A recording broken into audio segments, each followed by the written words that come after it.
So hello everyone. Thanks so much for joining us. I'm Andrea Medina Vera and I'm an early career education specialist at CDSPI. I'm very happy to be with you here tonight. Welcome to Should You Buy, Join, or Start Your Own Practice today, aimed towards the early years of your dental career.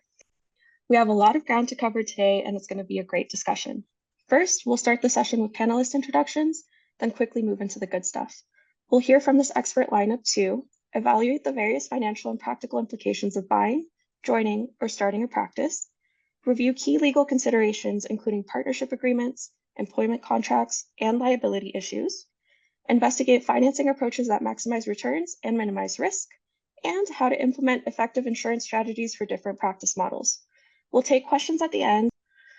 So without further ado, we have 6 panelists who've been handpicked for this panel. I'll let them do their own introductions, starting with Dr. Whitaker. Hi, everybody. I am Dr. Aisling Whitaker. I'm a practicing dentist here in Midtown Toronto.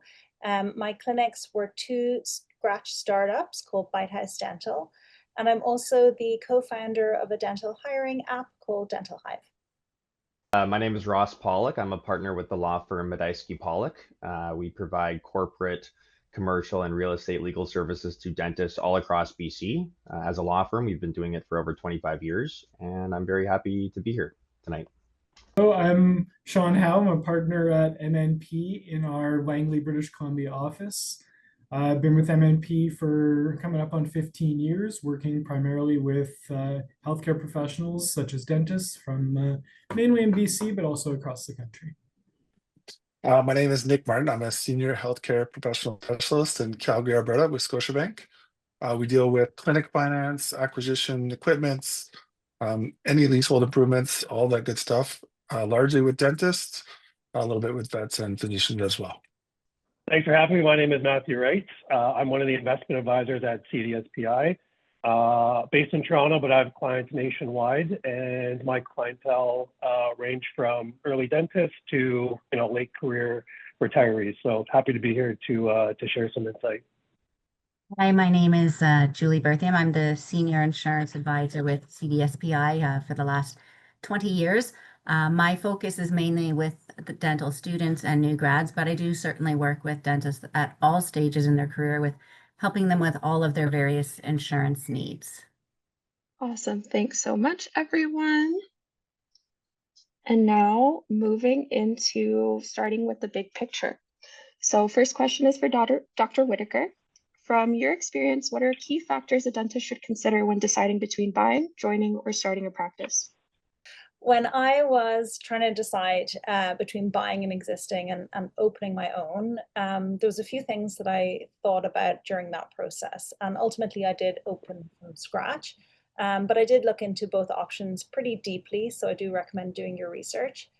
What stood out to me was the type of dentistry that I wanted to practice, the type of technology that I wanted to use in my practice and be a very digitally forward office.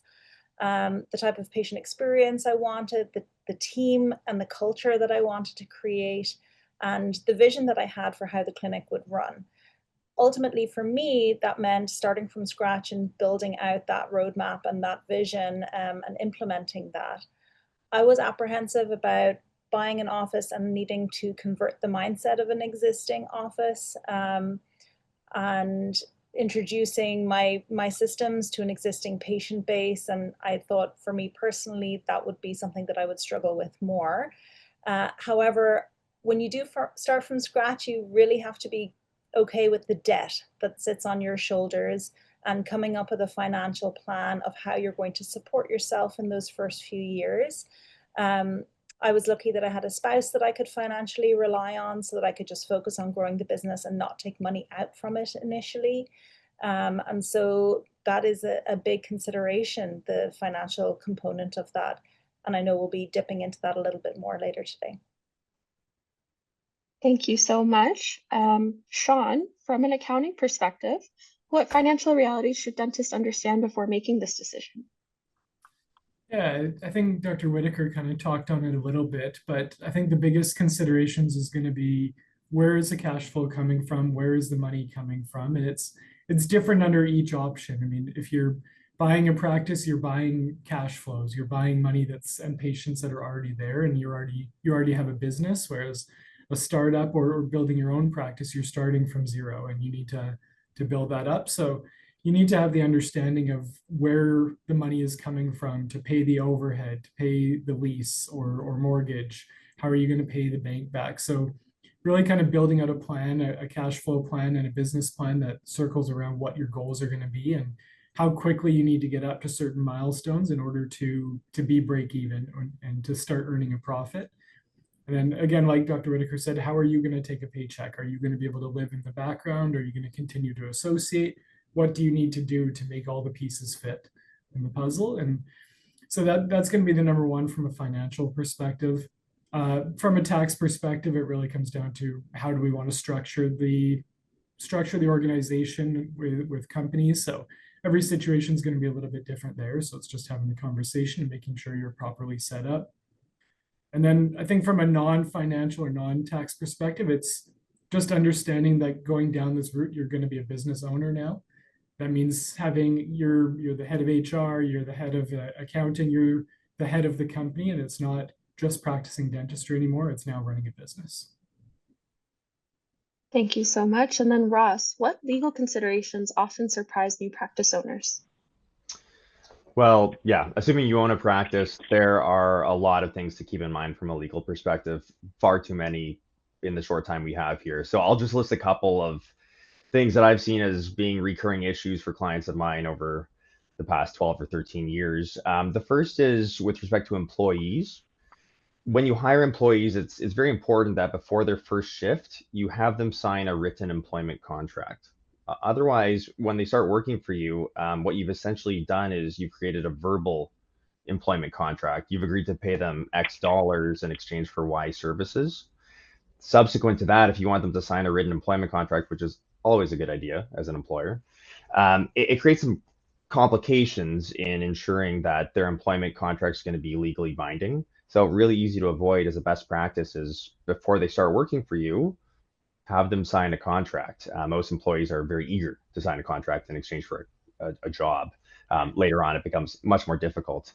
A couple other things, associate dentists. If you're an owner and at some point you'd like to hire an associate dentist, again, very good idea to get them to sign a contract. Associate dentists are usually engaged as independent contractors, which means that they're responsible for their own taxes, to have their own malpractice insurance in place, and a slew of other obligations. It's very important for you as the owner to make sure that that stuff's all set out in writing, so that's later on that they're not going to challenge the fact that they're an independent contractor, right, and allege that they're an employee, which could put you at risk of paying employment remittances and back pay that too. So there's all sorts of risks that can be very easily mitigated just by having that contract signed. The third thing I'd like to point out, and this is so important, I see this coming up over and over again with clients. If you lease your space as an owner, you'll have a commercial lease. It ends in 2 years, 3 years, 5 years, 10 years. It'll end at some point. Hopefully you have a renewal option, a right for the tenant to extend the term of the lease by another 5 years, let's say. But that renewal option, it's only exercisable by the tenant in a very short window of time in advance of the lease actually ending. So a lease agreement might say that in order to exercise a renewal option, you have to give written notice to the landlord not sooner than 12 months and not later than 9 months in advance of the lease ending.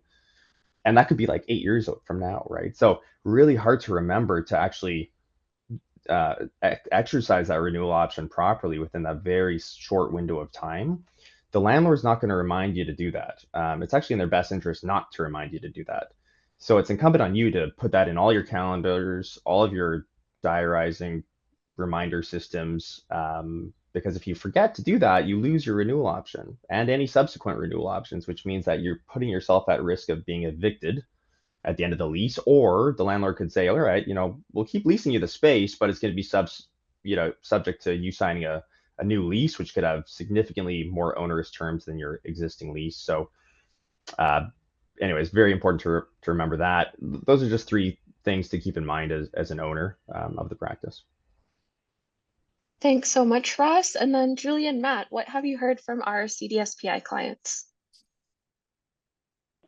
Yeah, so demographics and cost of living, comes into the conversation when I speak with dental students and early dentists. Where you want to work is a big part of it. I speak with some dentists in the Toronto core, and they have a very good setup as an associate. They get to work in multiple practices and bounce around a bit, and their income is fairly good. As you move outside of the city to some rural areas, there's some more buying opportunities, and outside of the province as well. So again, there's more opportunities, I guess, as you expand your search. So that's kind of what I hear from a client perspective.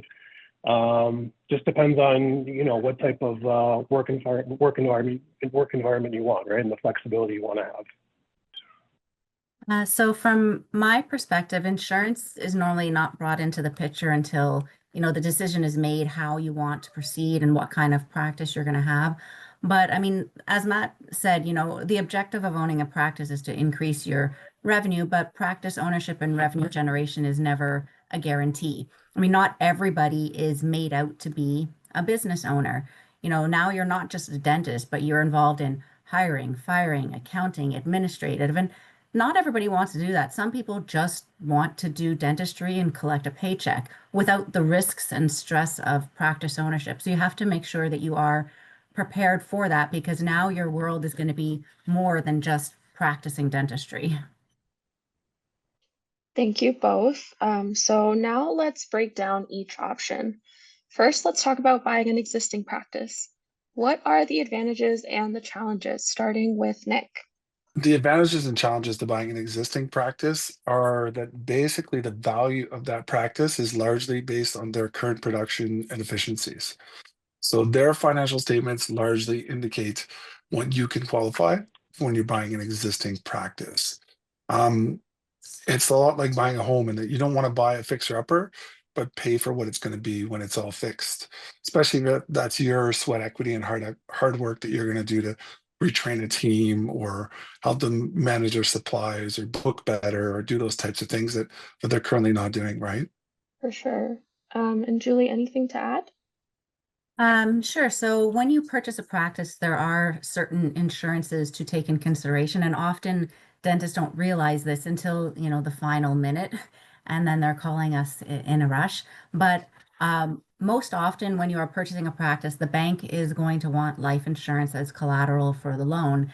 And obtaining life insurance is not an overnight process. So you'll want to start that early if practice ownership is something on the horizon for you.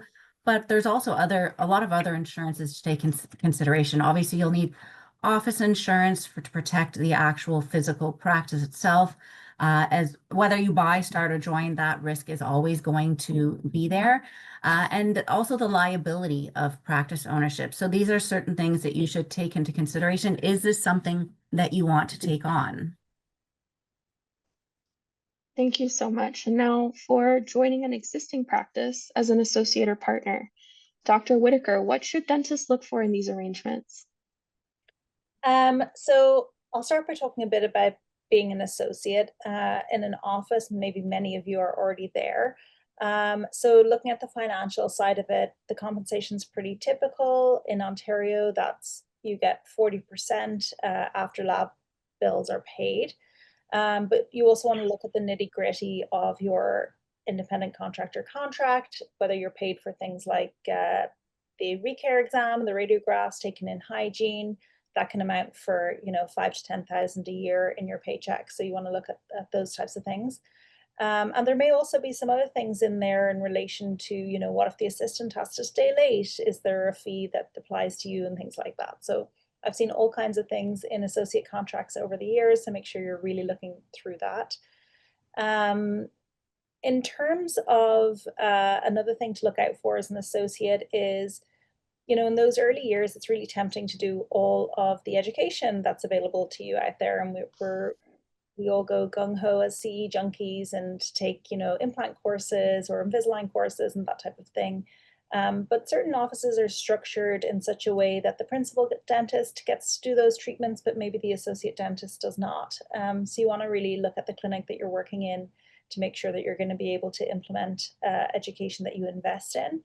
or is it worth kind of waiting to do that closer to when you're planning on opening your own office so that you actually get to use it when it's fresh knowledge in your mind? Joining in as a partner, obviously that really just depends on the clinic in terms of what that partnership is going to look like.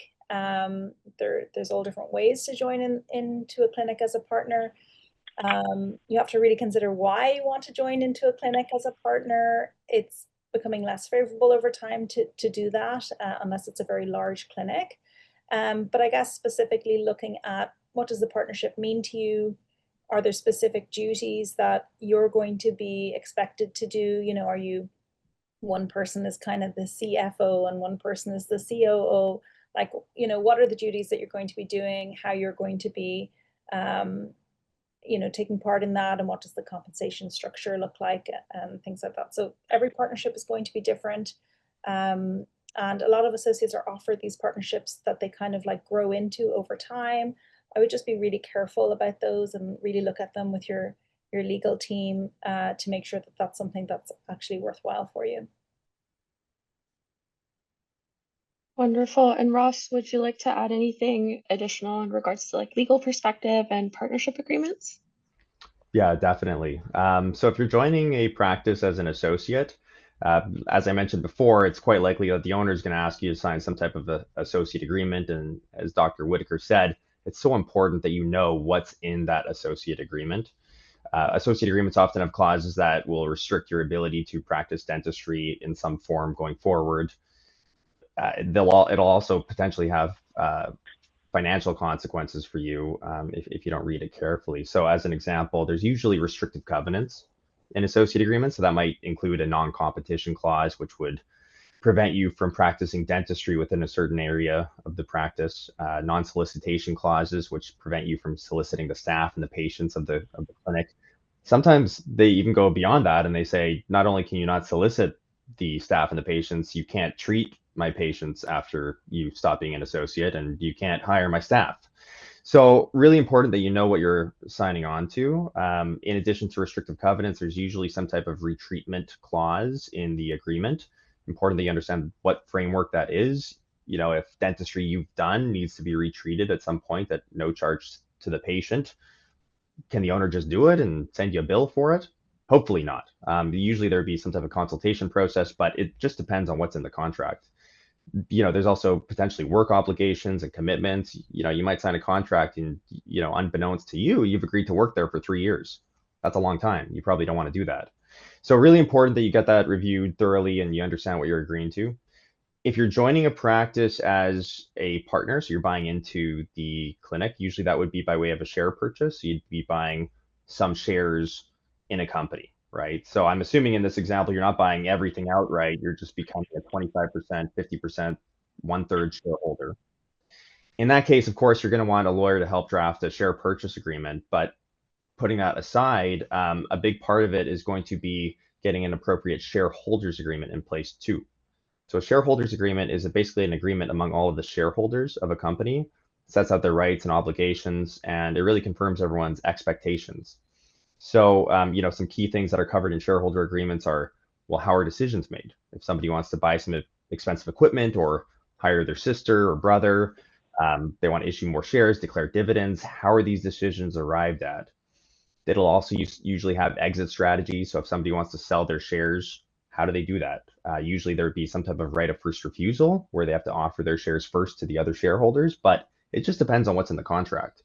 There could also be restrictive covenants and work obligations and all sorts of things. So really important that before you actually buy the shares, you hash all this stuff out and you make sure you're on the same page with the other owners, because what the last thing you want to do is spend a ton of money buying into a company and then realizing that there's a substantial difference in philosophies and practice management styles.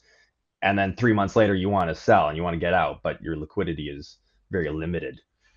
So, you know, you need to make sure that that stuff's in place before you buy in. Perfect, thank you. And then when it comes to starting from scratch, this is often seen as the riskiest option.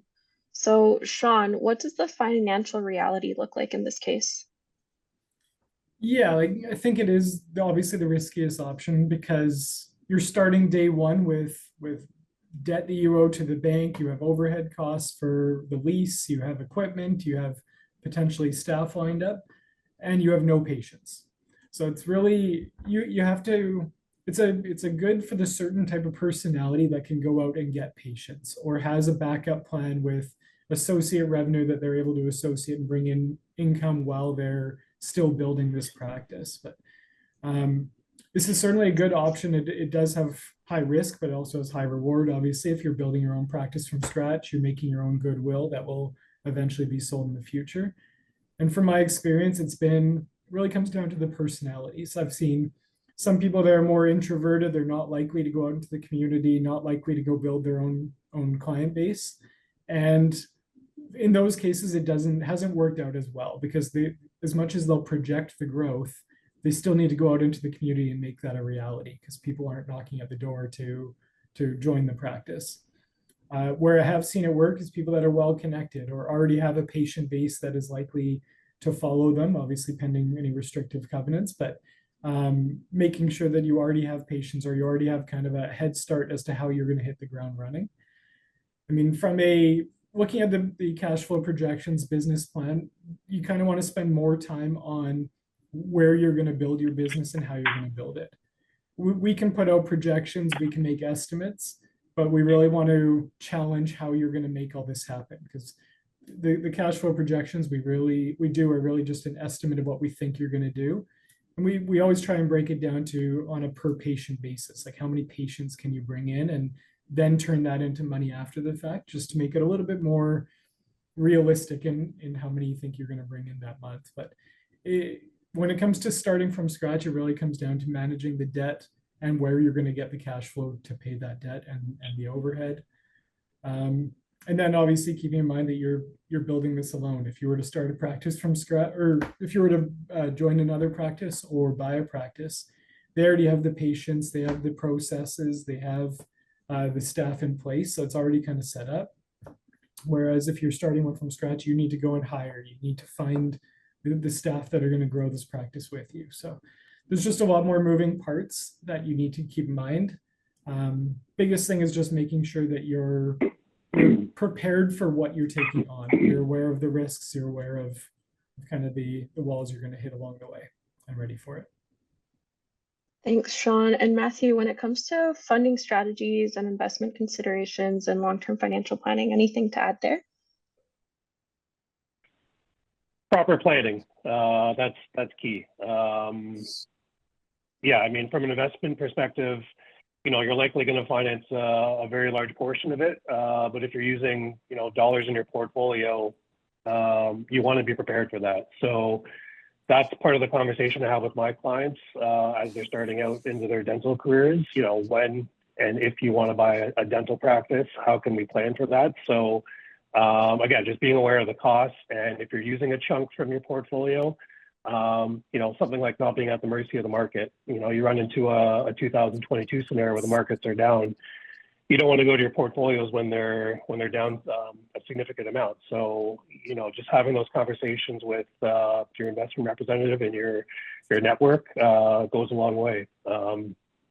Even the years leading into when you start your practice, as Dr. Whitaker mentioned, those first couple of years could be a challenge, right? You're building your business, you're putting everything back into it. So again, plan for that. At CDSPI, Andrea mentioned it, we do financial plans and they're complimentary. So, leverage again, your investment reps and see what the numbers are. So, individuals like myself, we can help you do that. And again, it just helps seeing what the numbers are, how much it is to carry, X amount of dollars of loan. If you want to buy a practice, whether it's for equipment or, if you're buying into a practice, again, just seeing what the numbers are kind of goes a long way. But again, as it's been mentioned, it's high risk, high reward when you start your practice. Later on in your career, it's not just your RSPs and other accounts that form your nest egg. Your practice can be your nest egg. They are a significant value these days, so that goes a long way to retirement planning when you go to sell your practice. So again, something to consider down the road. Leverage the people you have, ask questions, and just know what the risks are.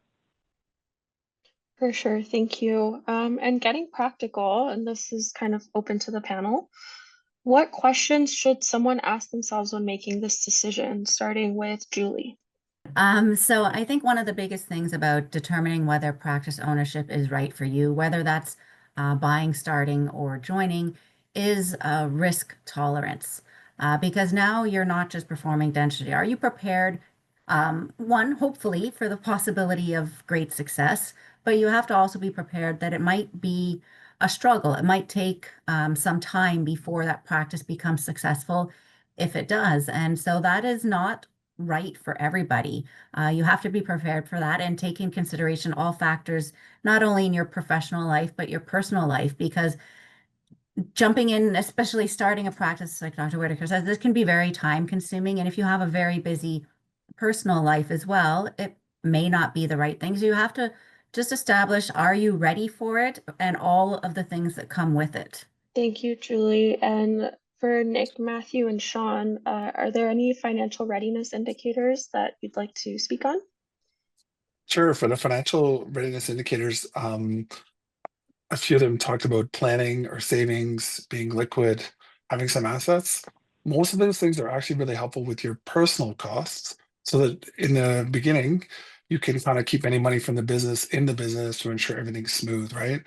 A lot of people were talking about making sure you're ready to jump into it. So if you've got that risk tolerance kind of sorted out, one of the things we see in Calgary is some of the dentists are struggling to find good associates. So if they're struggling to find good associates when you want to go somewhere else, if you're going to buy, or especially if you're going to start up, they'll often agree to keep you on 3 days a week as an associate. So then you can do 3 days a week at your new clinic. That really helps with your financial readiness as you transition kind of into becoming an owner and deciding when you're ready to go full time, right? Going further around that, like you want to make sure that you're financially stable on the personal side so that you're not needing the money from the company, which Nick kind of alluded to. But also like going through the cash flow projections and really looking at what that practice is going to look like to make sure that whatever route you go, whether it be starting from scratch, buying, or joining, making sure there's enough cash flow there to not only support the practice itself and the debt, but also enough to cover your personal needs. Obviously, the first couple of years could be a little bit leaner than the future, but making sure you've put in a buffer there when doing those projections to make sure that if you do have a down month, or if you things don't go quite as planned, that it's not complete chaos and you can recover from it. So having the financial stability to know that you can kind of weather the waves is, I think, important when going any of those routes. Matt, anything to add there? No, those are great points. Yeah, just be aware of what you're undertaking. Again, we've talked a lot about debt. You know, you're going to be likely financing the cost of the purchase. You're going to have likely a mortgage, maybe a car payment. So just having that comfort with debt going forward. And again, just knowing the numbers is good to know, right? And coming to market analysis considerations for Ross and Sean. I act for a lot of people who do buy practices, and an exercise that I always recommend that they go through is really envisioning this practice as their own. They're the owner. Well, what does that look like under their ownership, right? So this has been kind of touched on in the conversation so far, but you know, if you're buying a practice and you know pediatric dentistry is a big part of what's being done there, and you're not very proficient at that, it might not be a right fit for you, even though it might hit other factors. Similarly, if you're buying a practice that's on the third floor or fourth floor of a professional building, and you know it doesn't have great exposure and visibility, well, what's your plan to grow the patient base, right? Do you have a plan to invest in marketing and so forth? If you're buying into a remote clinic, it might have a full complement of staff at the time that you buy in, but turnover is a thing. And you know, what's your contingency if one of the hygienists leaves? It's not easy to find a replacement hygienist, and certainly the more remote the location is, the harder that would be. So always good to kind of have these contingencies in place. It'll better prepare you for the risks of ownership, but it'll also make, hopefully answer some of those questions about whether this practice is the right practice for you. Sean? Yeah, I mean, you covered a lot of good points. I think it's a little bit different if you're buying versus starting one from scratch. Like to Ross's point of, is the office on the third floor and nobody even knows it's there? If it's a fully developed practice that has a full patient list, maybe that's not as big of a concern because a lot of your referrals are coming from other patients. But if you're trying to start one from scratch and nobody even knows you're there, it's going to be a bit of an uphill battle to try and build that clinic. Market analysis in the area, even just knowing how many dentists are around there. What are the demographics? Is this an older neighborhood where everyone already has dentists, or is it a lot of new developments there that there's going to be people moving into the neighborhood looking for them? And to Ross's point of remote communities have their own different challenges of, are you ever going to get an associate in there? Is everybody with a different dentist in the community, or the practice you're buying has a bad reputation? Those things can go a long way in those smaller communities, and finding the staff to replace is not easily done. So I think you want to have a good idea of where you're moving into. You don't want to go into a community that you've never been to, know nothing about, without doing your research to make sure that there is the demand and the patient base meshes well with the services you're providing. And one quick thing to add too, if you are buying into maybe a new development, you've bought a pre-sale strata lot, it's very exciting. Keep in mind, the developer may have sold all the other commercial units to other dentists as well. I've seen it happen before where a pre-sale goes up and there's 6 commercial units on the ground floor and 3 of them are dentists.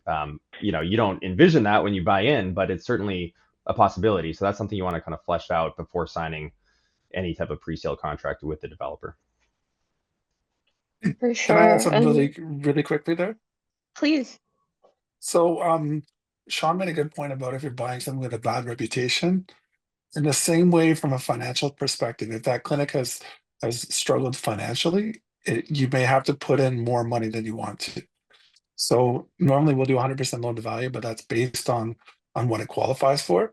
So if it has low income, even though it has good equipment and maybe you like the office or the location, it may be a challenge getting a bank to finance it. Just keep that in mind. Thanks so much. And then Matthew, any tips for aligning personal and professional goals when it comes to making this decision? The biggest thing is, do you want to be a business owner? Because it's a large undertaking, and there's been some great points brought up on this call already. You are the face of the business. I mean, you're in charge of everything going forward.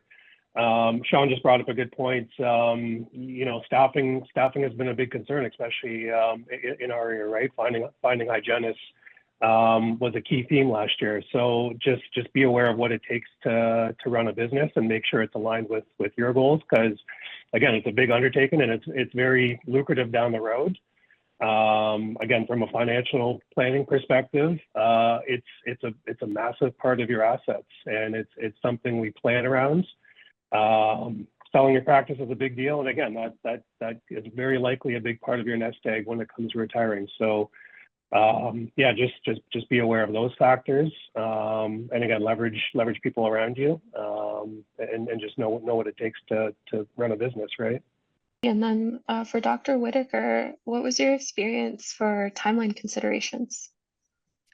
So from my experience, so we've done 2 scratch startups, and it took about a year from when we found the location to actually seeing our first patient. Prior to that year, I did spend a year,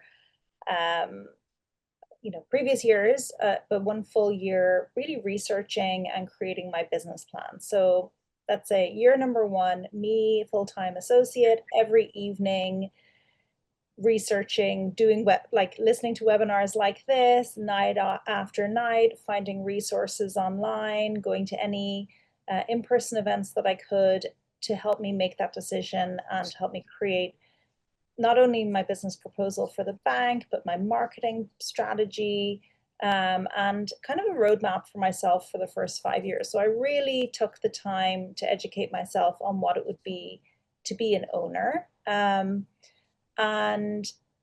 then I collected my team of professionals, who helped me find my location and negotiate the lease, and my legal team, and so on and so forth. So once I found the location that I wanted, then it, from building it out and all the engineer things and everything like that, it took a year. It was supposed to take less than a year in both instances. But in both instances, it took a year based on various different haphazard things that came up along the way, and they were different from one clinic build to the other.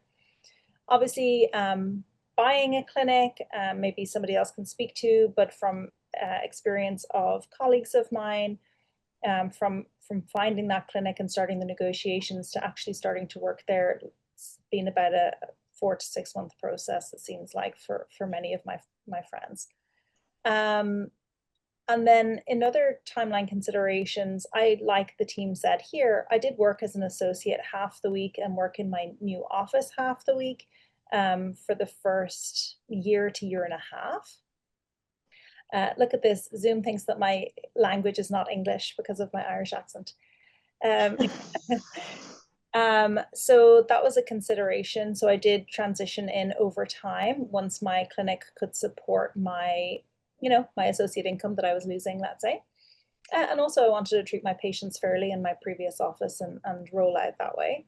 But some other timeline considerations for me were, I was an older student who went back to study dentistry. So I was already in my early 30s, and, we wanted to get married and have a family and also buy a house. And so these were all things I was thinking about at around the same time. And I did open my first office while I was 6 months pregnant. Oh, wow. So I had to integrate that into my plan. And it worked out well. I had a very strong associate to cover me while I was off. But these are all things that you really need to think about. And I think as a woman, there's a few additional things that you have to think about there in those first few years of owning an office, because you're spinning a lot of plates at the same time. Thank you so much for that. And then for our next one, kind of making it a quick round, what are some of the most common mistakes you see dentists make in this process, starting with Ross? So, well, in the process of buying a dental clinic, it's so incredibly important that you do very thorough and rigorous due diligence, right? So, if you're buying a practice, there's likely a valuation that's been prepared by an industry professional, and it's going to set out all sorts of information about the practice. It's up to you, though, to substantiate that information. If the valuation says that there's 2,500 active patients, you need to check. You need to do a chart audit. And it's not just a quick, looking at 12 charts and seeing what they look like. You should spend an afternoon doing it. And I usually recommend clients actually hire a consultant to help with the chart audit process, someone that's done 100 chart audits and can really summarize and report their findings to you. For the price, it's well worth it. In addition to a chart audit, of course, you're going to want to do an equipment inspection. If the valuation says that there's all this equipment in there, double check. We don't want to buy the practice and then realize that there's some of the x-ray sensors are missing. We want to make sure it's all there and working. Have an accountant review the financials and tax returns if you're buying the company as a share purchase. Prepare projections. Somebody that knows the industry like Sean can let you know what a likely scenario is going forward, a worst case scenario, and maybe a best case scenario, so that you know where you're going to be in 2, 5, 10 years and whether this is a worthwhile investment for you. And of course, having a lawyer that's familiar with the industry that can review that lease agreement, prepare the purchase agreement, review the associate agreements, employment agreements, all the contracts. It's so important that you hire a team that knows how to do all that. Nick? Sure. So, one of the things I often do is underrate the cost or the timeline. So to give you an example of that, if they're doing a leasehold or a build out, as Dr. Whitaker was mentioning, it can often get hung up on building permits, or there's an inspection issue, or your equipment gets delayed. With all of our fun stuff with tariffs, your costs all go through the roof or something. You've committed to do a renovation of a building, but it's a 1960 building. And then when they open up the walls, they find out there's wiring that needs to be replaced, or all these kind of fun stuff can happen. And, remember, you just need to have patience and not the kind that walk in the door, the kind, that you need to stay calm through all of that stuff. But you also need to make sure that you've got funds. And that all starts with the biggest thing that I'm hearing tonight over and over again is due diligence and planning. Due diligence and planning. Plan for things to go right, but be prepared for things to go wrong. and that whether that's being liquid or having good long-term strategies. And if you're, if you can avoid buying that $3 million home, maybe don't buy it this year. Maybe wait till your clinic's 1 or 2 years old before you jump into that huge purchase.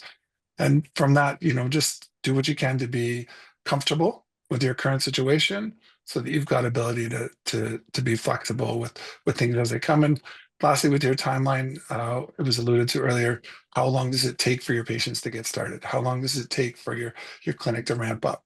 Once they're going and everybody loves you, it's easy, but it's that hard part, those first, 3, 6, 9, maybe even up to a year where you're slow. And Scotiabank, we do offer 24 months interest only, but if 6 or 9 months that is construction, it's really, 15 to 18 months of interest only. And then those payments start. And once they do, you've got your lease, your utilities, any taxes, and then your principal payments. It can add up pretty quick. Dr. Whitaker? So one of the things that I have seen happen to clinics that opened and then didn't go so well was not really thinking about the location choice very carefully. So there's a number of ways that you can research that. So one of the statistics that I looked at were like the city statistics. So you can get that in terms of what buildings are going to be going up in your immediate area. What does the planning look like over the next few years in your area? What kind of growth can you expect in your neighborhood? And then you can also look at the dental statistics. So in Ontario, our dental association provides that. So you can literally put in the postal code and get a report of how many dentists do they have, how many active patients do they have. I mean, it's probably estimated from, a year or two ago. But then also really looking at it yourself. So like how many, looking at the dental clinics in your neighborhood, look at your competition, do a competition analysis, what do you offer differently? What are you going to be able to bring to the area that something else doesn't have, whether it's hours or particular treatments that you have? You really need to look at, are you unique or are you not? Like, some people are nervous about opening in a city like Toronto, like there's a dental clinic on every corner, but there are plenty of corners that there is the ability to open a clinic and do very well, but you need to really have a plan for that. It's not just going to happen by magic. You really need to have that roadmap to make it work. So yeah, I mean, I think getting the location right has been a huge part of our success. And it's something that you definitely need to spend some time thinking about, not just maybe a neighborhood you want to live in, but like a neighborhood that's going to be good for your business. Thank you so much. And then I'll throw it to Julie and Matthew as well. I think one of the biggest mistakes that I see is people not even realizing that they need insurance to finalize this deal.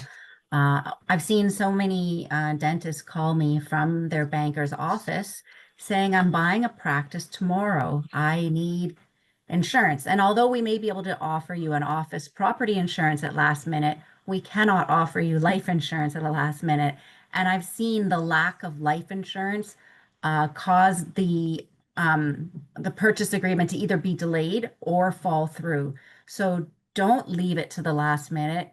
Get your insurance early, even if you're not planning on buying for another year. Lock it in when you're young and healthy, because things can happen. Things can change at any time, and you might be calling me the day before closing, and unfortunately, you are just not insurable because something in your health has changed. So don't leave it to the last minute. Make sure you're getting everything at adequate timing so that you don't want to see your deal fall through and then have to start from scratch all over again.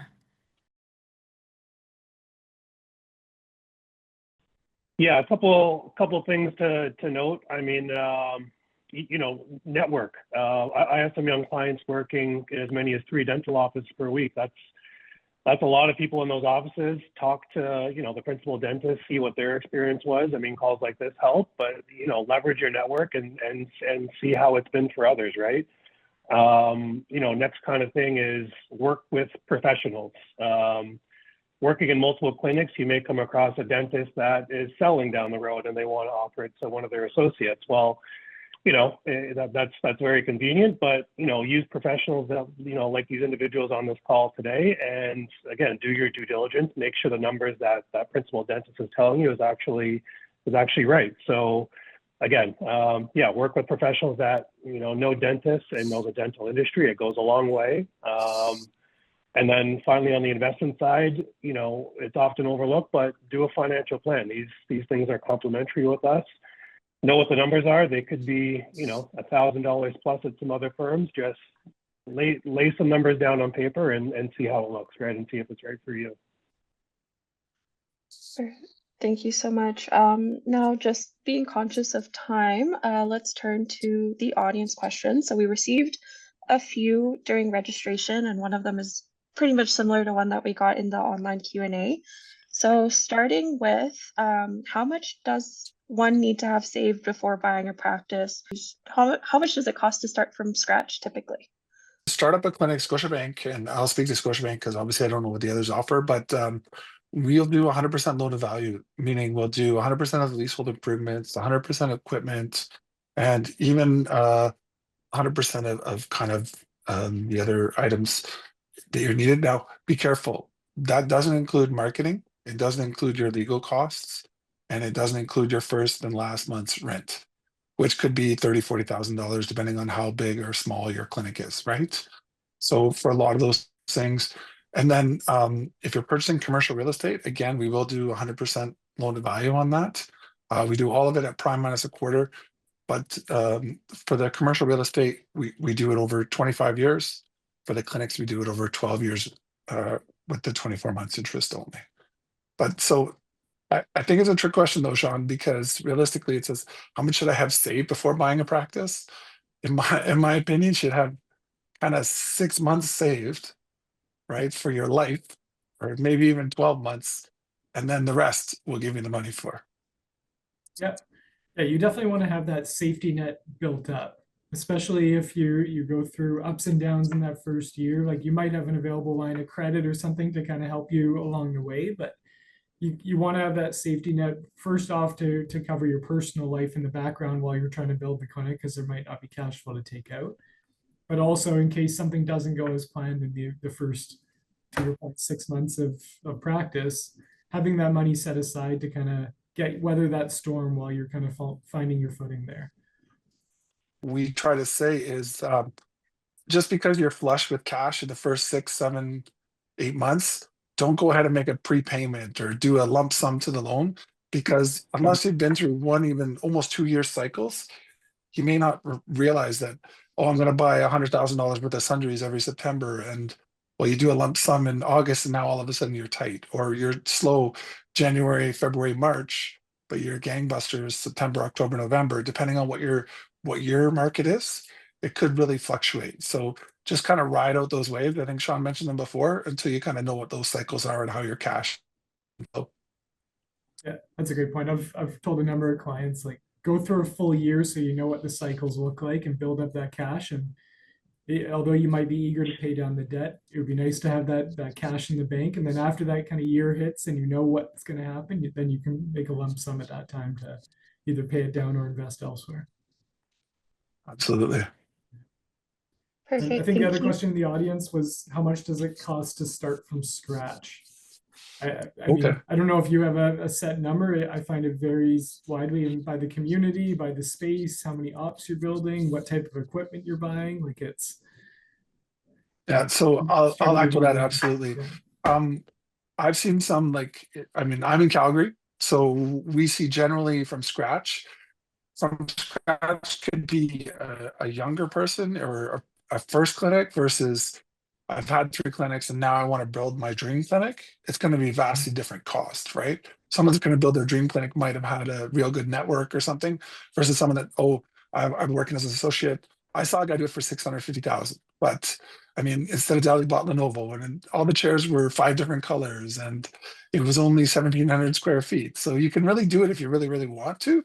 I don't know that you can still do it today. That was a few years ago, but realistically, I would aim at least $1.5 million, and that's in Calgary. Yeah, I would say I've seen similar ranges in BC. I've seen some on the lower end around that 700 mark, but usually they're north of $1 million. And I think you'd have to be really kind of conscientious and really work to stay low on that one to get it in that low. Thank you both. This next question is for Julie. What kind of insurance do I need to have when I am a practice owner? Okay, so there's a lot of things to take in consideration in that question. So first and foremost, your life insurance and your office insurance. Those two you need from the get-go. But once you are in the door, because I know those first few months are obviously chaotic, there are other insurances you should take into consideration. So one that most people are not really aware of is called office overhead. So office overhead is a form of disability insurance, but for the necessary ongoing costs of the office in the event you are disabled. Because if you own a practice and you become disabled, you are still responsible for the rent, the utilities, the staff salaries, and so on. And if you don't have an office overhead plan, then those expenses are going to come out of your pocket. And then also, you transition from perhaps associate to practice owner, your income is likely going to change as well. And so you will need to review your disability insurance to make sure that it is still up to date and adequate to protect you if you become disabled as a practice owner, which could be vastly different than if you become disabled as an associate. So I think those are kind of the four ones you need to look at. But of course, everybody's situation is different, and that's why we're here to have a conversation with you.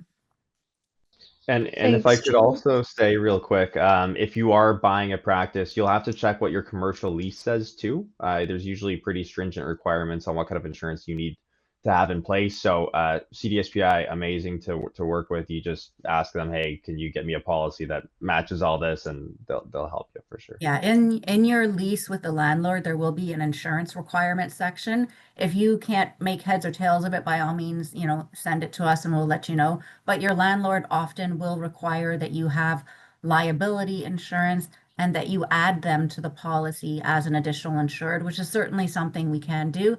And it's very, very common. But again, if you can't make heads or tails of the insurance portion of your lease, send it to us and we'll help you out with that. Thanks so much. This next one, again, similar to something that we got pre-registration and one that we have in the live Q&A. From the pre-registration, what's the typical timeline from decision to opening/acquiring a practice? And how it connects to the Q&A question is there any decent acceptable timeline for closing onto a running practice after all due diligence is done? So what I suggest is when you sign like a letter of intent, don't go straight to the purchase and sale agreement. Sign a letter of intent, then you can go to someone like Ross, discuss what's going to be included in your purchase and sale agreement, all that good stuff. I'm assuming you're buying an existing one. It said running practice. So when you're doing that, I mean, you need at least 30 days to get your financing in order. Once your financing is in place, if it needs an appraisal, you're going to see if it needs an appraisal, any kind of environmental, any of that other additional due diligence. I'd suggest you need at least 30 to 60 days to close following that 30 days.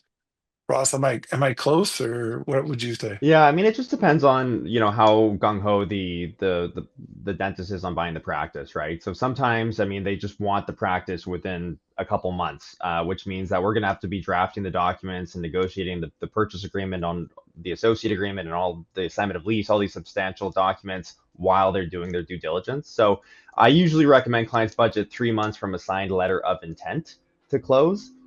Having said that, I've seen deals close within 30 days from a signed letter of intent, especially in where it matters, like in an estate sale, for example, where somebody just needs to get in there and take over. I've also seen deals take 9 months to complete when we're dealing with a terrible lease and we got to renegotiate things with the landlord. So it's a wide window, but I would suggest, budget probably 90 days from a signed letter of intent. As the banker, we prefer that. Thank you both so much. So there's a few questions we won't be able to get into because we do have 2 minutes left in the webinar. So I'd like to move on before we wrapped up to talking about success strategies. So again, for the audience, any of the specific questions that you have, we'll have an opportunity to address in a follow-up email or being able to contact the panelists. But as I said, to close up on a positive note, let's talk about success strategies. So in a quick few seconds, if everyone wants to go through the panel, what advice would you give to ensure success regardless of which path someone chooses? I know everybody is always, very excited and passionate to buy a practice, but it's all about balance as well. You all have personal lives as well, and you can't ignore that. You need to have a work-life balance. I will let you know that CDSPI does offer a members assistance program because this whole process can be very stressful and overwhelming. And if you are overwhelmed, if you are stressed, you can't be afraid to reach out and ask for help. So CDSPI's Members Assistance Program is there to help you, completely confidential, 24/7. Please don't hesitate to take advantage of it if you need it to promote your success. Thanks, Julie. Anyone else on the panel have a few quick words? I think in terms of like the day-to-day, obviously having a plan, we've all talked about that, having the roadmap, but for me, one of the biggest things that helped us was really having a good marketing strategy. That doesn't mean paying tons in marketing dollars, but it means, being locally visible, being very involved in my community, and having that strategy for how I was going to get the new patients in every month, because that's what converts to dollars over time. I'll say two Thank things really you. quickly. It's like having that business knowledge, like kind of knowing how to record things or what you should be able to kind of do your books a little bit. So when you speak to the accountant or the bookkeeper, that it's not, just foreign to you. But someone alluded to it earlier. When you do your business plan, you kind of break it down to per patient. This is how many patients. If you have a tangible number, like, hey, I need to see 30 patients a week, or I need to see 40 patients a week, or whatever it is, then you can kind of track yourself. And then, that kind of gives yourself real goals. Like you feel you're doing really well, but you've only seen 20 patients, or you feel like you're not doing really well, but you've seen 30 patients. You know what I mean? If you give yourself tangible measures in little increments, it can really help your mental kind of stay focused and work towards your end goal. I have a couple as well. One would be stay patient. Like it's easy to jump in and get impatient when trying to find a practice, but it's much better to be patient. Make sure you wait and find the right practice for you. Not every practice is a right fit for every dentist, depending on the procedures they do, where it's located. There's a number of factors. Just take your time, make sure you find the right location, the right practice, and you'll find the one that's the right fit. And don't be discouraged if you don't find the right fit right away. If we have 30 seconds, I'll just add to what everyone's saying. And my advice would be to keep your professional advisors, your accountants, your bankers, your financial advisors, your lawyer apprised of any life changes in your life. If you get married, if you have children, these are important things for tax planning, and among other things that you really need to let your advisors know so that they can help you plan for everything. Yeah. I guess I'll finish off here. It's a very exciting time and very, very lucrative profession. So with that, regular financial reviews and planning goes a long way. So as has been mentioned, keep in touch with your professional network here, and just plan accordingly. Thank you all so much. So I know we've gone a couple of minutes over time here, but just wanted to say a few words in closing. It's been an incredibly valuable discussion, and thank you so much to our amazing panel for sharing their expertise today. For the attendees, remember that this decision is highly personal and depends on your unique circumstances, goals, and risk tolerance. It would really mean a lot to us to have your feedback so we can deliver more meaningful sessions like this. Please take our short survey by scanning the QR code and share your thoughts. We'll also be sending a follow-up email to those who registered with the recording, as well as the key resources mentioned. I wanted to take a minute as well to invite you to connect with us on our socials. Here you'll find more up-to-date information where we'll continuously feature educational articles, learning tools, and interesting posts catered to the dental community. Don't forget, CDSPI and our panelists here are here to support you throughout your career journey. Whether you're just starting out or ready to take the next step, our team of specialists can help you with insurance, investments, and financial planning tailored specifically to dental professionals. Thank you all so much for joining.